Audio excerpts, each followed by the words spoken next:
आभाळ मनातलं. कवी आहेत श्रीनिवास गुजर आणि वाचक स्वर ॲडव्होकेट प्रेरणा देशपांडे. वय. कधीतरी अचानक आपलं वय आपल्या चेहऱ्यावर दिसू लागते.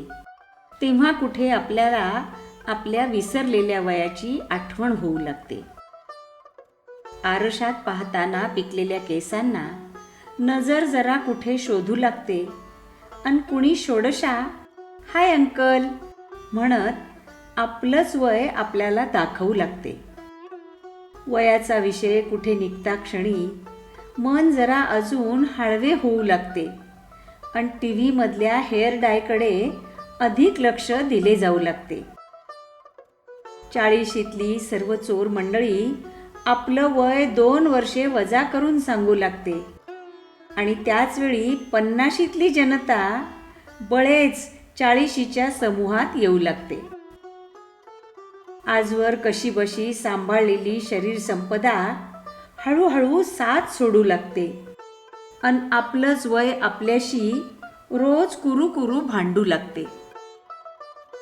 आज काय करायचे हा नकोसा प्रश्न वेडं वय न चुकता रोज विचारू लागते आणि रोजच्या जेवणापेक्षा औषधांचे स्थान दैनंदिनीत बळावू लागते. वय वयात येण्याच्या प्रक्रियेपेक्षा वाढलेले वय नाजूक वाटू लागते आणि अनुभव गाठीशी असला तरी ते मुद्दाम बालिशपणे वागू लागते.